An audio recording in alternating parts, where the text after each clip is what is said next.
This is William K. Murtaugh, Witness 1, and today we are going to discuss Chad Cater and the basement baby. Now, up until a short while ago, the name Chad Cater was only known to a few people. He was kind of a bit player in this little drama involving Timothy Charles Holmseth, the basement baby.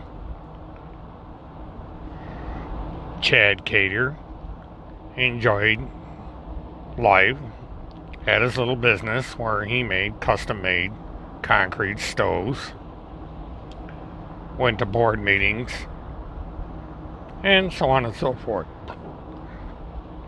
But then Chad Cater made a bad decision. He decided to partner up with Timothy Charles Holmseth. He decided to get more involved with Timothy Charles Holmseth's affairs.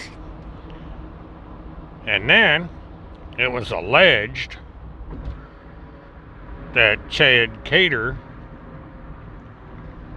committed some criminal acts on behalf of Timothy Charles Holmseth. And who was it that accused Chad Cater of this criminal conduct? It was Timothy Charles Holmseth. For Timothy Charles Holmseth learned that while Chad Cater was having a few drinks with his mortal enemy, the attorney from Florida, Mr. Cater blurted out where Timothy Holmseth was at, allegedly, the night he didn't show up for trial. Now, Timothy Holmseth wasn't too happy when he learned about it, and in September of 2019, he revoked the power of attorney that he had given to Chad Cater. And a bit of a feud broke out between the Cater crowd and the Holmseth crowd. And it basically came down to Cater betraying Holmseth and so on and so forth. But as time went on, most of this was forgotten about. The arguing still continued in the background.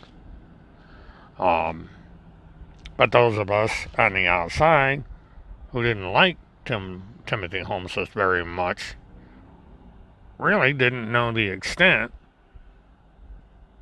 to what was going on.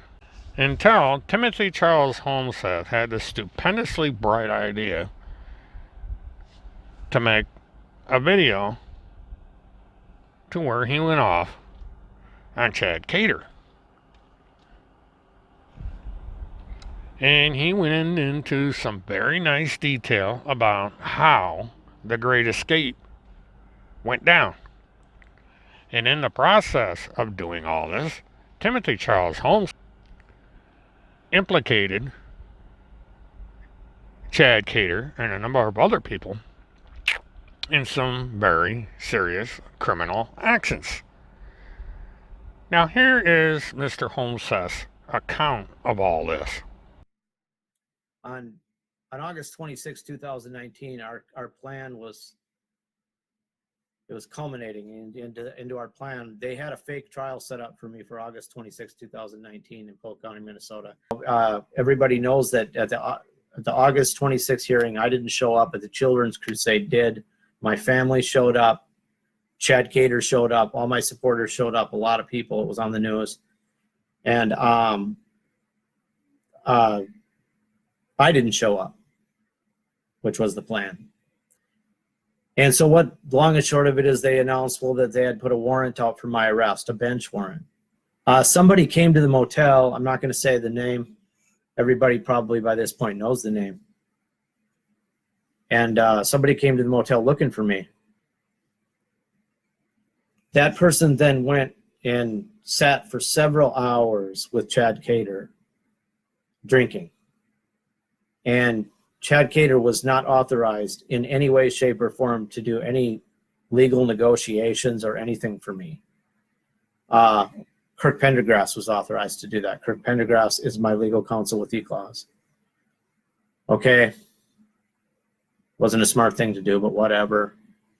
And folks should know that on September 6th, I revoked Chad Cater's power of attorney. He didn't know it because we didn't give him the document yet, because a lot of my belongings were still in storage, and I wasn't sure if he would retaliate against me or what. Why do I think Chad would retaliate against me? Because what's gone on in the last couple of weeks is it's outrageous.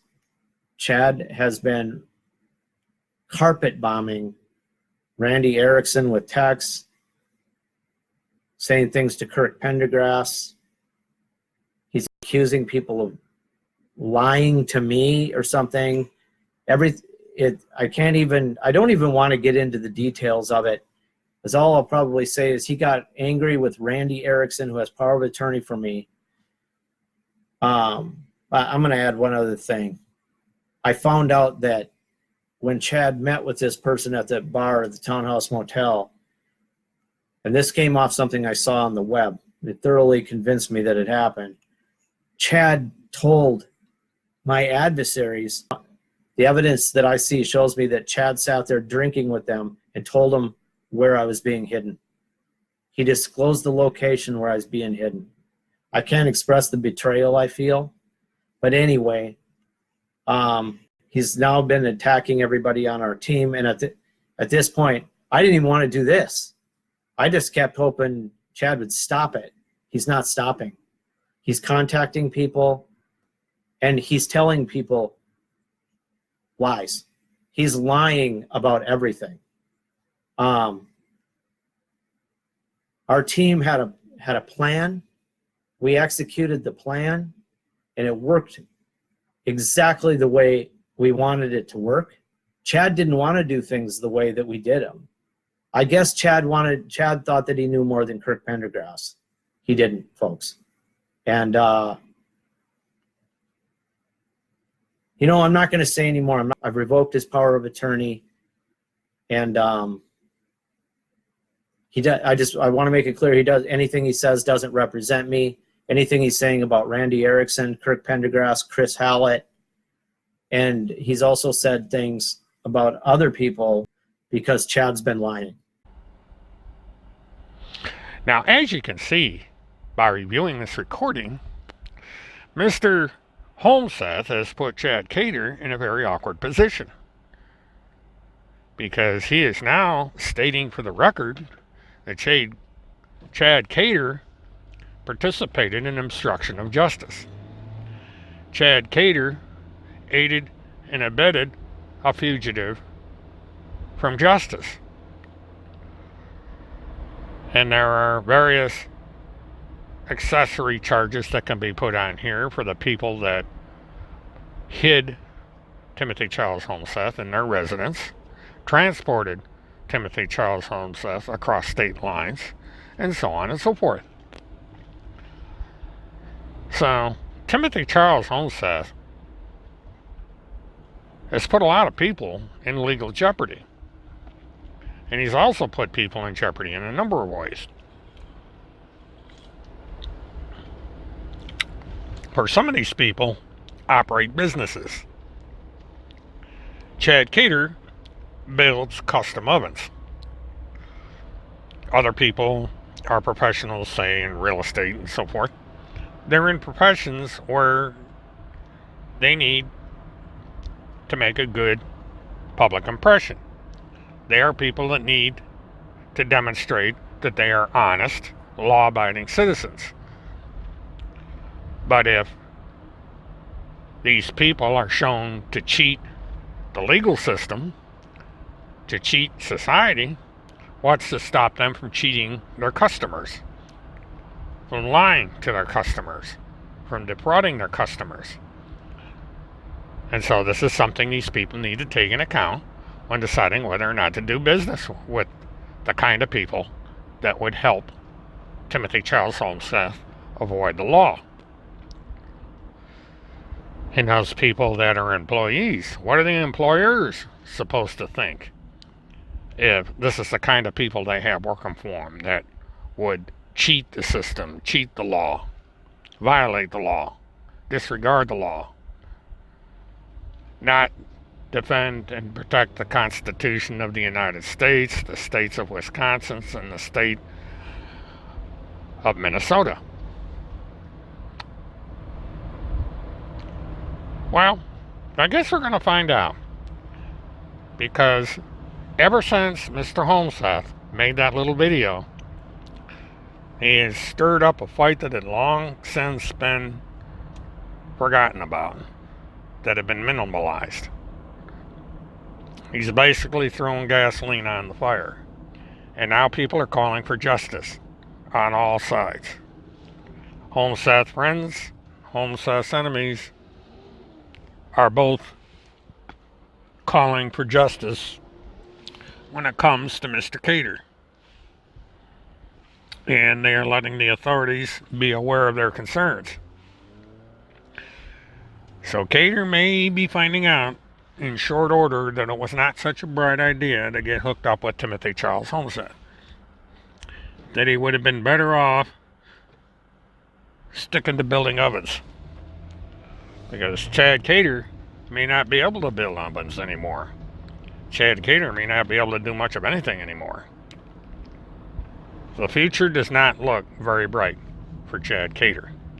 This is William K. Murtaugh, Murt Witness 1. Have a good one.